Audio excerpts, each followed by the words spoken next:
So, somehow, I found myself standing before you all in front of this podium to give a lecture. Ex-boyfriends have accused me of giving these. Universities have accused me of never attending them. But my relationship with this word has had a rebirth. The McTaggart Lecture. Let's face it, I don't really know how it works in this house. Unlike my wonderful predecessor, Jon Snow, this whole reading things I haven't memorized from a screen for strangers is some brand new shit. But I am so very glad for this opportunity, this platform, and for the urgency it's instilled in me to learn. But I am really nervous. Who wouldn't be nervous? Maybe only like, what, 5%? 95% of this room would be a rack of nerves, right? It's a bit much. Woo. But thank you again for inviting me to speak as a creative to you, our producers, our broadcasters, and for those aspiring for careers in such fields today. As a creative, I'm going to do what I do best. I'm going to tell you a story. Maybe you can look for patterns. I was born and raised in London, the Square Mile, sometimes considered Tower Hamlets, sometimes considered City of London, home to both the Stock Exchange and the Bank of England. Between its modern corporate skyscraper towers and medieval alleyways exists a social housing estate, right there, in plain sight, yet somehow unseen.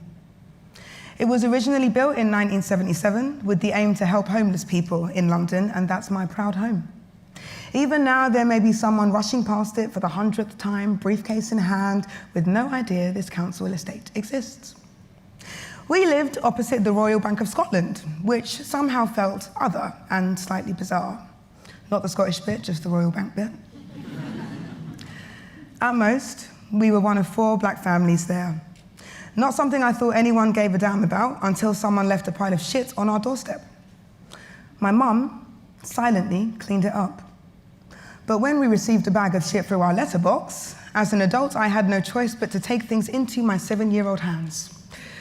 I walked around the estate, I swung on the swings, desperate for transparency, wondering who are the enemies of my family?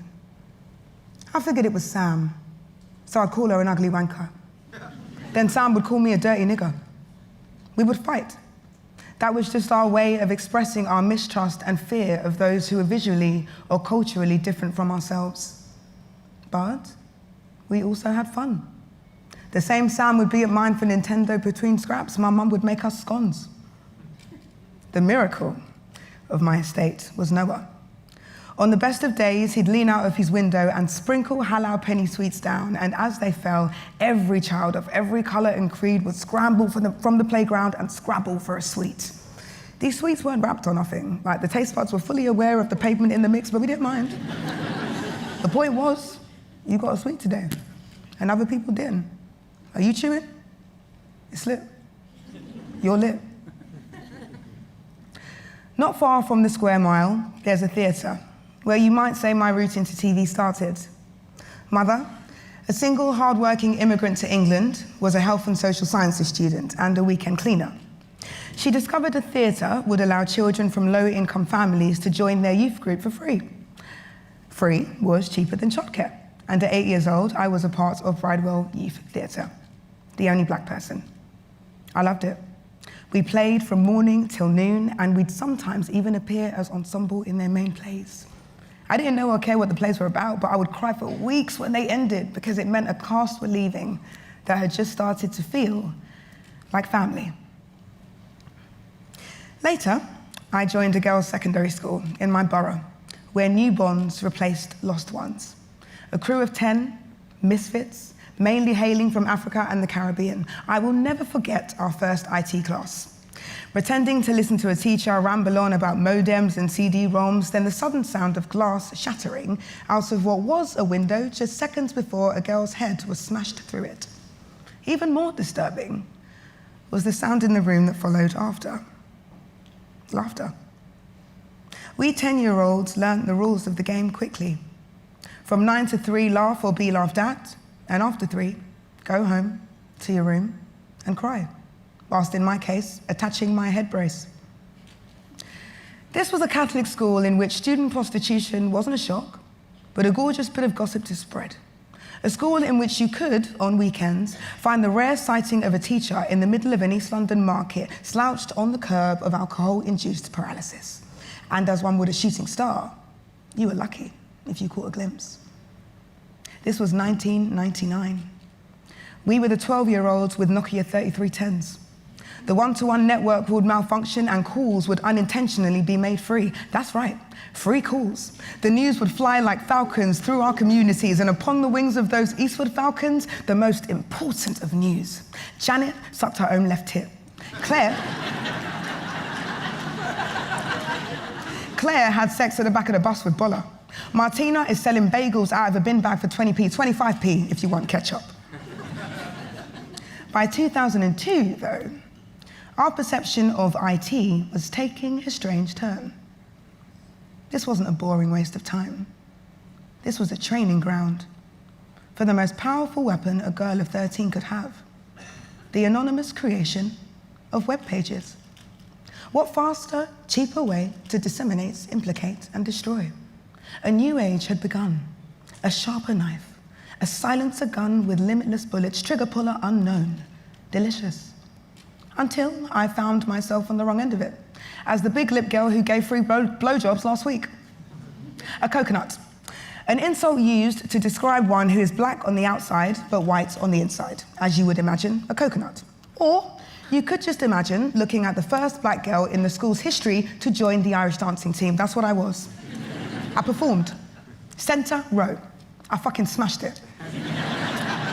But blowjobs, I was outraged. The only thing I was blowing was the clarinet. I'd been bullied about these lips for a while. As I'd fine-tuned my clarinet skills alone in the music room, some of the older girls would come in and block the door. They'd insult my lips, how big they were, how ugly they were, releasing me only when the tears became visible. Needless to say, I had a sturdy amount of baggage that fueled me into creating my first ever webpage. Although those sites were anonymous, I decided to sacrifice my anonymity by mentioning those unique insults thrown my way.